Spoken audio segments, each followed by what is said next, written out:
വിവാഹത്തിന് ശേഷം സിനിമകളിൽ നിന്ന് പൂർണ്ണമായും അകന്നു നിൽക്കുകയാണെങ്കിലും ഇപ്പോൾ സോഷ്യൽ മീഡിയയിൽ വളരെയധികം ആക്റ്റീവാണ് സംയുക്ത വർമ്മ. പ്രത്യേകിച്ച് എവിടെയും ഒന്നും പ്രതികരിക്കാറില്ല, സംസാരിക്കാറില്ല. എങ്കിലും ഫോട്ടോകളിലൂടെ തൻ്റെയും കുടുംബത്തിൻ്റെയും വിശേഷങ്ങൾ എല്ലാം സംയുക്ത ആരാധകരുമായി പങ്കുവയ്ക്കാറുണ്ട്. അങ്ങനെ പങ്കുവച്ചൊരു ചിത്രമാണ് ഇപ്പോൾ വൈറലാകുന്നത്. മറ്റൊന്നുമല്ല, ഒട്ടും പ്രതീക്ഷിക്കാത്ത ഒരു സുന്ദരൻ വീട്ടിൻ്റെ ചാരുപടിയിൽ വന്നിരിപ്പുണ്ട്. പീലിയൊതുക്കിയ ഒരു ആൺമയിൽ. മനോഹരമായ ആ ചിത്രം ഫോണിൽ പകർത്താൻ ശ്രമിക്കുന്ന ബിജു മേനോൻ്റെ ഫോട്ടോ എടുത്ത് സോഷ്യൽ മീഡിയയിൽ പോസ്റ്റ് ചെയ്ത് സംയുക്ത അത് നാട്ടുകാരെയും കാണിച്ചിരിക്കുന്നു. വളരെ സൂക്ഷ്മമായിട്ടാണ് ബിജു മേനോൻ ഫോട്ടോ എടുത്തുകൊണ്ടിരിക്കുന്നത്. ചെറുതായൊന്ന് അനങ്ങിയാലും മയിൽ പറത്ത് പോകുമോ എന്ന ടെൻഷനുണ്ട് എന്ന് ക്യാപ്ഷനിൽ സംയുക്ത വ്യക്തമാക്കുന്നുണ്ട്. സിനിമ ഉപേക്ഷിച്ചതിന് ശേഷം സംയുക്ത വർമ്മ കൂടുതലും ശ്രദ്ധിക്കുന്നത് യോഗയിലും ആത്മീയതയിലുമൊക്കെയാണ്.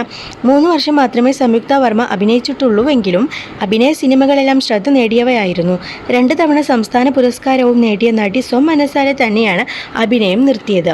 മഞ്ജു വാര്യർ അഭിനയത്തിലേക്ക് തിരിച്ചു വന്ന സമയത്ത് പലരും ആഗ്രഹിച്ചതാണ് സംയുക്ത വർമ്മയുടെയും മടങ്ങിവരവ്. എന്നാൽ അത് സംഭവിക്കില്ല എന്ന് ബിജു മേനോൻ തന്നെ അറിയിച്ചു. തൻ്റെ നായികയായി വിളിച്ചിട്ട് പോലും സംയുക്ത അഭിനയിക്കാൻ തയ്യാറായില്ല എന്നാണ് ബിജു മേനോൻ പറഞ്ഞത്. അതിനിടെ ധാത്രിയുടെ ഒരു പരസ്യ ചിത്രത്തിൽ സംയുക്ത മുഖം കാണിച്ചിരുന്നു. പ്രസവാനന്തരം ശരീരത്തിൻ്റെ വണ്ണം കൂടിയത് തന്നെ മാനസികമായി തളർത്തിയിരുന്നുവെന്ന് ഒരവസരത്തിൽ സംയുക്ത വർമ്മ വെളിപ്പെടുത്തിയിരുന്നു. ഡിപ്രഷനിലേക്ക് പോയ ആ അവസ്ഥയിൽ ആശ്വാസമായത് യോഗയാണ് എന്നാണ് നടി പറഞ്ഞിരുന്നത്.